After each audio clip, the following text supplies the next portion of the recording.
Good morning students. और आज हम लोग एक नया चैप्टर करने वाले हैं जीके का, जो कि आपका स्टेज, ऑडिटोरियम, इन सब के बारे में है और थिएटर के बारे में है। तो थिएटर बेसिकली सिर्फ सिनेमा हॉल्स को नहीं कहते। अगर आप को नहीं पता है तो जैसे नाटक भी होते हैं, नाटक वगैरह होते हैं, या फिर आपने कपिल शर्मा का शो देखा होगा। तो ये लोग जिस जगह पर ये अपना शो करते हैं, जैसे कपिल शर्मा का शो होता है, वो वहाँ पे आपने देखा होगा ऑडियंस बैठी होती है, स्टेज होता है, पीछे से लोग आते हैं। तो ये सारा जो सेटअप होता है इसको हम थिएटर कहते हैं। ठीक है। तो थिएटर में और भी तरह की चीज़ें होती हैं, सिर्फ कॉमेडी नहीं होता, आपके सीरियस शोज़ भी होते हैं, नाटक होते हैं।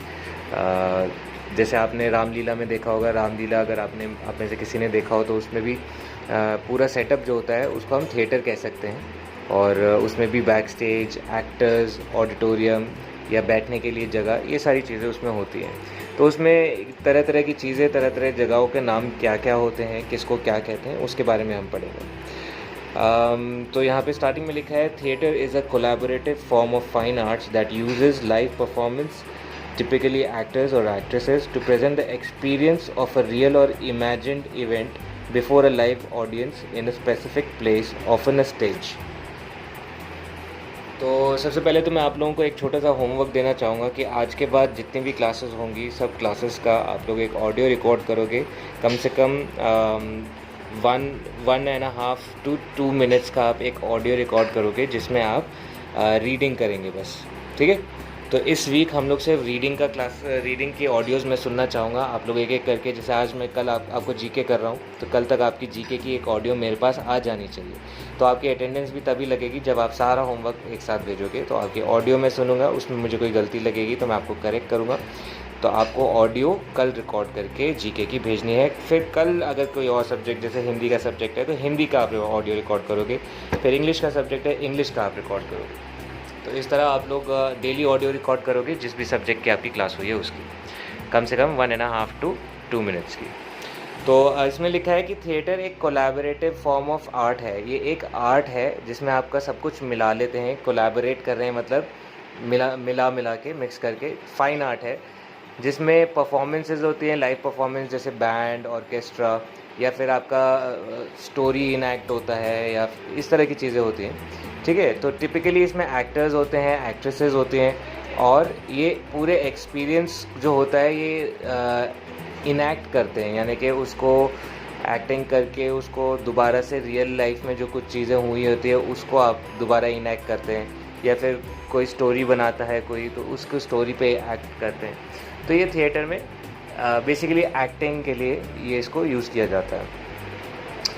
तो इसको ज़्यादातर लाइव ऑडियंस के सामने करते हैं, जैसे कपिल शर्मा का शो। मैं इस बारे में जो भी मैं आपको पढ़ाऊँगा तो आप अपने दिमाग में कपिल शर्मा का शो ध्यान में रख सकते हैं। तो सबसे पहले इसमें है, अ थिएटर हैज़ वेरियस कंपोनेंट्स मतलब पार्ट्स। तो थिएटर के एक बहुत तरह के पार्ट्स होते हैं। Let's learn about them. चलिए उनके बारे में या समझते हैं या सीखते हैं। This is the space audience occupies. तो ये जो आप जगह देख रहे हो, इधर लोग बैठते हैं, ऑडियंस ऑक्यूपाई करती है। ऑक्यूपाई मतलब घेरती है, ऑक्यूपाई करना मतलब घेरना। अगर ये सारे वर्ड्स आप याद कर लो तो बहुत अच्छी बात है, लिखना चाहते हो तो और भी अच्छी बात है, बट इम्पॉर्टेंट नहीं है। अगर आपको याद हो रही हैं तो लिखने की ज़रूरत नहीं है। तो इस जगह को क्या कहते हैं? ऑडिटोरियम, जहाँ पे गेस्ट्स बैठते हैं, आपके जो ऑडियंस होती है वो बैठती है, उसे ऑडिटोरियम कहते हैं। नेक्स्ट आप देख रहे हो यहाँ पे, तो यहाँ पे आप देख रहे हो सब कैमरा वगैरह लगे हुए हैं, सामान रखा हुआ है, डायरेक्टर बैठा है। जो लोगों को और जो चीज़ों को हमने सामने स्टेज पे नहीं लाना होता वो भी चीज़ें आपको दिख रही हैं। तो ऑफकोर्स सी बात है, ये बैक स्टेज की बात हो रही है यहाँ पे। तो इसके बारे में क्या लिखा है? It means behind the scenes, यानी कि सीन्स के पीछे, यानी कि सीन्स के पीछे। इट हैज़ ड्रेसिंग रूम्स, इसमें ड्रेसिंग रूम होता है, ऑफिस होता है, मेकअप होता है, and costume stores buzzing with creative energy. Buzzing with creative energy, buzzing का मतलब हो गया, इसका मतलब है कि उस रूम में आपको बहुत ज़्यादा क्रिएटिव एनर्जी, यानी कि बहुत स्ट्रॉन्ग क्रिएटिव एनर्जी मिलेगी, और उसमें बहुत सारे लोग होंगे और बहुत सारे लोग एनर्जेटिकली अपना अपना काम कर रहे होंगे, और हलचल होगी मतलब उस रूम में। ठीक है, क्योंकि उनकी परफॉर्मेंस आने वाली होती है। जब भी आप भी इतने परफॉर्मेंस देते हो एनुअल फंक्शन में, तो आपको भी पता है कि बैक स्टेज पे बहुत हलचल मची होती है। ठीक है, तो ये हो गया आपका बैक स्टेज।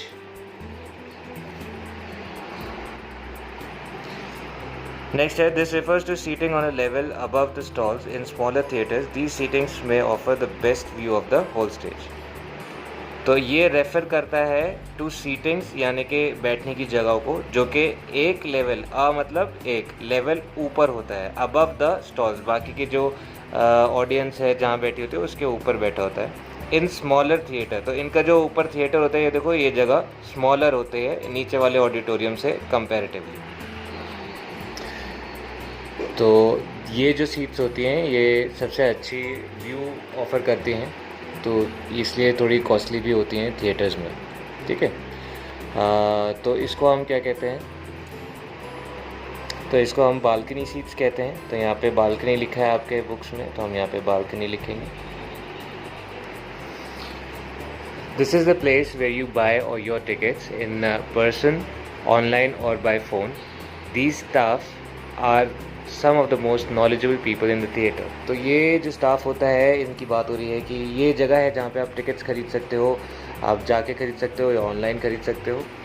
और यहाँ पे जो आपका स्टाफ होता है उनको सारी चीज़ों की नॉलेज होती है, कौन सा शो कब है, किसमें कौन स्टार कर रहा है, तो ये सारी चीज़ों की इन्फॉर्मेशन। तो इस जगह को कहते हैं टिकटिंग ऑफिस, या तो यहाँ पे आपके बुक में सिर्फ ऑफिस का ऑप्शन मिला है, तो हम यहाँ पे ऑफिस डालेंगे। Here performers change their dresses, do their makeup and rest in between the scenes. तो जब सीन होता है किसी और का, और जब तक एक्टर्स का रेस्ट होता है बीच में या फिर तो यहाँ पे आप ड्रेसिंग भी कर सकते हैं और अपना रेस्ट भी कर सकते हैं। तो ये एक्टर्स के लिए स्पेस दिया होता है। यहाँ पे आप देख सकते हैं, यहाँ पे शीशे लगे होते हैं और इनका एक पहचान होती है, इनके शीशों पे बल्ब्स लगे होते हैं। तो ये एक this is a spotlight to highlight one performer on stage.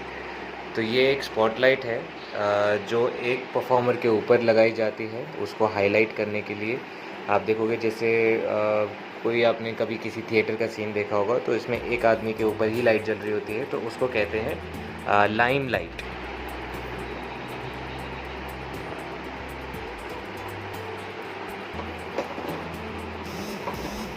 आगे देखते हैं।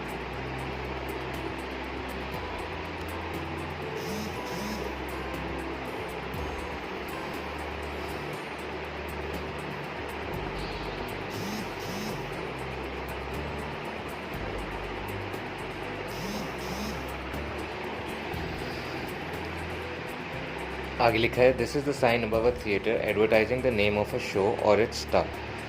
तो ये एक साइन होता है थिएटर के ऊपर लगा होता है, इसमें आपका एडवर्टाइज़ हो रहा होता है, या तो शो का नाम एडवर्टाइज़ हो रहा होता है या स्टार। ये जो स्टार होता है यानी कि जो एक्टर है उसका नाम लाइन। This is a sign above a theatre advertising the name of a show और इट्स स्टार।